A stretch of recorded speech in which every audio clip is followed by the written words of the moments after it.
Hi friends, ఫ్లిప్కార్ట్లో మనం ఎన్నో వస్తువులు కొంటూ ఉంటాము. కానీ కొన్నిసార్లు మనకు వచ్చే ప్రొడక్ట్స్ నచ్చకపోవచ్చు, సైజ్ సరిపోకపోవచ్చు, లేదా డ్యామేజ్ అయి రావచ్చు. ఇలాంటి సిచ్యువేషన్లో ఆ ప్రోడక్ట్ని ఎలా రిటర్న్ చేయాలో తెలియక చాలా మంది ఇబ్బంది పడుతున్నారు. ఈ వీడియోలో ఫ్లిప్కార్ట్లో ఆర్డర్ చేసిన ప్రోడక్ట్ని ఎలా రిటర్న్ చేయాలి, మరి మనీ బ్యాంక్ అకౌంట్కి ఎలా రిఫండ్ చేసుకోవాలో చూద్దాం. వీడియో స్కిప్ చేయకుండా ఎండ్ వరకు చూడండి. మరి మీరు ఫస్ట్ టైం మన ఛానల్ వీడియో చూసుకున్నట్టయితే వీడియోని ఒక లైక్ చేసి ఛానల్ సబ్స్క్రైబ్ చేయండి. ఫస్ట్ మనది ఏ ప్రోడక్ట్ అయితే రిటర్న్ చేయాలనుకుంటున్నామో ఆ ప్రోడక్ట్ది రిటర్న్ వ్యాలిడిటీ ఉందా లేదా చెక్ చేయాలా. మీ ఫ్లిప్కార్ట్ అకౌంట్ ఓపెన్ చేయండి. ఓపెన్ చేసిన తర్వాత ఇక్కడ అకౌంట్ ఉంది కదా, అకౌంట్ మీద క్లిక్ చేయండి.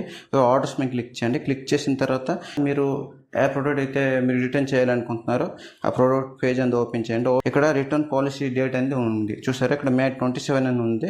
ఈ ప్రోడక్ట్ నాకు వచ్చింది May 17 వచ్చింది. ఇదనమాట May 27 వరకు రిటర్న్ పాలసీ ఉంది అనమాట. 10 days అనేది ఈ రిటర్న్ పాలసీ అనేది ఉంది. అండ్ ఇప్పుడు మనం ఇది రిటర్న్ చేయాలి అనుకుంటే ఇక్కడ హెల్ప్ అని ఉంది చూసారా, పైకి హెల్ప్ మీద క్లిక్ చేయండి. క్లిక్ చేసిన తర్వాత ఫస్ట్లో చూసారా రిటర్న్ దిస్ ఐటమ్ అని వచ్చింది, క్లిక్ చేయండి. క్లిక్ చేసిన తర్వాత ఇక్కడ దేనివల్ల మనం ప్రోడక్ట్ని రిటర్న్ చేయాలనుకుంటున్నామో ఒక రీజన్ అనేది సెలెక్ట్ చేయాలి. అంతే ప్రోడక్ట్ అనేది రాంగ్ ప్రోడక్ట్ అనేది రిసీవ్ అయిందా, క్వాలిటీ బాగలేదా, లేకపోతే డ్యామేజ్ అయి వచ్చిందా, లేకపోతే మనది ప్రోడక్ట్ అనేది బాక్స్ నుంచి మిస్ అయినందా, మరి ప్రోడక్ట్ సైజ్ అనేది కరెక్ట్గా లేదా, దీంట్లోనే ఏదైనా రీజన్ అనేది సెలెక్ట్ చేయాలి. సెలెక్ట్ చేస్తే ఆ రీజన్ సంబంధించిన మళ్ళీ ఒక 3 రీజన్స్ అయితే వచ్చాయి.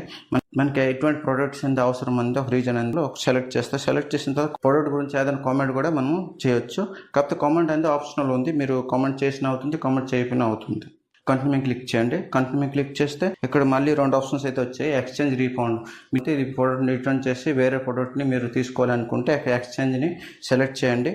లేదా అమౌంట్ని బ్యాంక్ అకౌంట్కి రిఫండ్ చేసుకోవాలనుకుంటే రిఫండ్ని సెలెక్ట్ చేయండి. సెలెక్ట్ చేసిన తర్వాత ఇక్కడ మీది ఫ్లిప్కార్ట్లో మీ బ్యాంక్ అకౌంట్ అనేది యాడ్ ఉందా లేదా, బ్యాంక్ అకౌంట్ అనేది యాడ్ అవ్వకుంటే ఇక్కడ యాడెడ్ న్యూ అకౌంట్ అని ఉంది కదా, యాడెడ్ న్యూ అకౌంట్ మీద క్లిక్ చేయండి. క్లిక్ చేస్తే ఒక పేజ్ అనేది ఓపెన్ అవుతుంది. ఈ పేజ్లో బ్యాంక్ IFSC కోడ్ అనేది ఎంటర్ చేస్తారు. నెక్స్ట్ అకౌంట్ నెంబర్ ఎంటర్ చేస్తారు. ఖాతాలో ఏ పేరు అయితే ఉందో ఎగ్జాక్ట్గా అదే పేరు అనేది ఎంటర్ చేస్తారు. ఎంటర్ చేసిన తర్వాత ఓకే చేస్తారు. ఓకే చేస్తే బ్యాంక్ అకౌంట్ అనేది మీ ఫ్లిప్కార్ట్లో యాడ్ అవుతుంది. యాడ్ అయిన తర్వాత ఇక్కడ మళ్ళీ ఇలా పేజ్ అనేది ఓపెన్ చేస్తే ఇలా ఉంటుంది. ఎగ్జిటింగ్ అకౌంట్ అని సైడ్లో ఏరో మార్క్ ఉంది కదా చిన్నది, క్లిక్ చేయండి. క్లిక్ చేస్తే ఇక్కడ మీరు ఏ బ్యాంక్ అకౌంట్ అయితే యాడ్ చేస్తారో ఆ అకౌంట్ అని చూపిస్తుంది.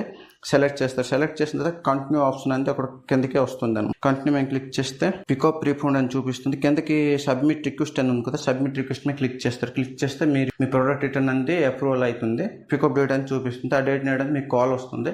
మీ ప్రోడక్ట్ అనేది మీరు రిటర్న్ చేయవచ్చు. రిటర్న్ చేసిన 24 అవర్స్లో మీ మనీ అనేది బ్యాంక్ అకౌంట్కి వస్తుంది. లేదా అంత కొద్దిగా లేట్ అయితే ఇప్పుడు ప్రోడక్ట్ పేజ్ అంతా ఓపెన్ చేసి ఇక్కడ సీ ఆల్ అప్డేట్స్ మీద క్లిక్ చేస్తారు. క్లిక్ చేస్తే పికప్ తర్వాత ఇక్కడ మీ అమౌంట్ ఎంత ఎన్ని రోజుల్లో రిఫండ్ అవుతుందో తెలుసుకోవచ్చు. ఈ రోజు వీడియో అంతకే ఫ్రెండ్స్. వీడియో మీకు యూజ్ఫుల్ అయిందా లేదా కామెంట్ చేయండి. వీడియో మీకు యూజ్ఫుల్ అయితే లైక్ చేయండి, మీ ఫ్రెండ్స్ షేర్ చేయండి, మర్చిపోండి ఛానల్ సబ్స్క్రైబ్ చేయండి ఫ్రెండ్స్. వీడియోని ఎక్కడితో ముగిస్తున్నా ఫ్రెండ్స్. జై హింద్, ధన్యవాదాలు.